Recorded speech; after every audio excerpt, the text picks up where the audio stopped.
Magandang araw mga kachika! Rigel po ulit ang inyong Chika Patrol. Bago tayo magsimula mga kachika, inaanyayahan ko muna kayong mag-subscribe dito sa ating munting channel para palagi kayong updated sa mga latest at nagte-trending na mga showbiz balita. Diba mga kachika, kapag tayo suspendido, kapag tayo tinatadtad ng kaliwat kanang pambabash, pag tayo mga kachika pinag-iinitan ng mga tao, di ba dapat malungkot tayo?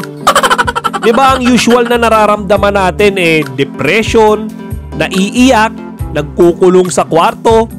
Aba mga kachika, taliwas yan sa mga It's Showtime host. Kasi alam nyo naman sa kasalukuyan suspendido di ba ng 12 days ang kanilang programa. At halos nakakakalahati na sila mga kachika. Bukas official ng 6 days sila na suspendido. Pero alam nyo ba mga kachika, tila nagpe-fiesta pa sila? Tila sinasampal pa nila sa mukha ang MTRCB, partikular na siguro si Chairperson Lala Soto. Dahil nga kahit pinarusahan sila, nagwawalwal pa sila sa Hong Kong. Oo mga kachika, para sa inyong kaalaman, isinicelebrate kasi ni Vice Ganda at ni Ayon Perez ang kanilang second year wedding anniversary. Tapos mga kachika, pinakilala rin ni Ryan Bang ang kanyang girlfriend. Di ba mga kachika, kailan lang yata mga bandang August o July, in-announce niya sa It's Showtime na meron siyang girlfriend official. So pinakilala niya rin yon mga kachika sa It's Showtime family niya. Panoorin nyo to mga kachika. Kulot! Kulot! Go Kulot! Argos! Argos! Chase! Chase! Oh! Oh! Imogen! Imogen! Imogen! Imogen! Imogen! Argos! Argos! Argos! Argos! Chase! Chase! Kulot!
Ngayon siguro, yung mga anti-Vice Ganda, yung mga anti-It's Showtime, yung mga taong galit na galit dito sa mga host na to, siguro tismayado sila Kasi nga taliwas doon sa inaasahan nila na nagluluksa ang It's Showtime family.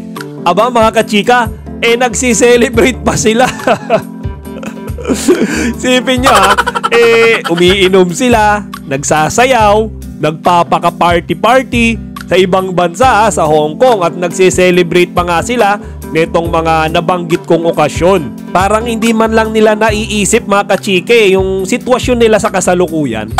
Di ba nga meron akong mga previous content na sinasabi doon, kinukwento ko na yung madlang people talagang interesado sa It's Your Lucky Day. Iyon yung pansamantalang noontime program na pumalit sa It's Showtime habang sila suspendido pa. So mga kachika, syempre yung madlang people na tinatangkilik yung kapalit nila, mga kachika, di ba dapat kabahan na kayo doon? Di ba kakabahan kayo kapag wala nang nanonood o wala nang interesado sa inyo dahil nakuha na o napukaw na nung ibang programa yung atensyon nung mga dati na taga-subaybay nyo? Ngayon ang kinakaba ko nga dyan mga kachika paano pagka hindi na sila pinabalik ng ABS-CBN? Kung titignan nyo may balitang pumutok na etong concurrent viewers ng It's Your Lucky Day halos pumapantay sa EAT. Di ba mga kachika, ganun kadami, ganun kalakas ang It's Your Lucky Day. Siguro dahil nga magaganda yung mga palaro nila, kumbaga walang kabastusan, walang kalaswaan. Yung mga papremyo nila mga kachika malalaki hindi rin biro. At talagang yung mga host mga kachika magagaling. Siguro hindi sila lahat veterano kagaya nila Vice Ganda, Bong Navarro, Ann Curtis, pero nadadala lahat sila ni Lucky Manzano Tandaan nyo ang ABS-CBN pera-pera lang yan. Nako, pag napansin nila na mas kumikita ang It's Your Lucky Day, mas maraming viewers, supporters, nako, yung madlang people mas tinatangkilik ito. Mga kachika, wag nyo na i-expect na babalik ang It's Showtime. Or kung makakabalik man sila, siguro sila ang ililipat ng ibang time slot. Diba? Ngayon mga kachika, abangan natin yan. Di pa natin alam kung anong mangyayari. Nasa period pa lang tayo ng, alam nyo yun, paghahaka-haka ngayon Meron pang remaining na 7 days ang It's Your Lucky Day sa kanilang pag-ere. Kaya tignan natin kung kakayanin ba talaga nila na i-extend yung kanilang programa. Diba? Malay ba natin maging forever na yung noontime program nila na yan. At sila pa ang mapiling ibangga ng ABS-CBN sa EAT ng TVJ. Pero ako mga kachika, may isang teorya pa ako dito Pwede kayang nagpa-party sila, nagpapakasaya sila dyan, sayawan, inuman, papakalasing.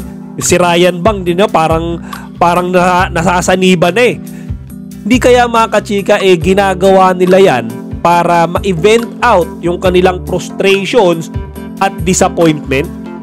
Yung lungkot nila at galit mga kachika kino-convert nila sa pagiging masaya. Kasi pwede yan mga kachika di ba usually ang mga taong problemado dinadaan na lang natin sa inom, dinadaan natin sa pagbabar, pagka-happy-happy, para in some way kahit sa maikling panahon lang makalimutan natin yung ating dinadalang problema. Yan mga kachika teorya ko lamang. Posible rin kasing kaya nila ginagawa yan, kaya sila nag-abroad, alam niyo yun, nag-out of the country para magpalamig, para alam niyo yun mga kachika mailabas yung kanilang mga dinidibdib na problema. Siguro nasa isip nila pagbalik na lang nila ng Pilipinas sila mamumroblema. Ngayon ipapakita muna nila kay Lala Soto na hindi kami affected. Kumbaga, Lala Soto, MTRCB board members at mga haters namin, eto kami, masayang masaya. Diba? Kumbaga, eto kami, parang wala lang, hindi namin kayo ramdam. Yung 12-day suspension na yan, kiliti lang yan sa amin. Ngayon mga kachika, ito opinion ko lamang kasi nga nagba-viral itong mga party-party na videos nila habang sila ay nasa Hong Kong. At yun nga, nagsiselebrate sila ng mga okasyon kagaya ng anniversary, tsaka official na pagpapakilala ng girlfriend sa kabila mga kachika ng mga kasalukuyang problema na kinakaharap nila ngayon at kakaharapin pa nila sa mga darating na araw. O siya mga kachika, hanggang dito na lang muna. Sana huwag nyo kalimutang bisitahin ang ating website na chikapatrol.net at maglagay kayo ng inyong mga opinion dito sa comment section. Chika Patrol signing out! Kachika, huwag nyong kalimutan mag-like, comment, and subscribe. Para sa iba pang mga celebrity news, i-click lamang ang mga videos na ito.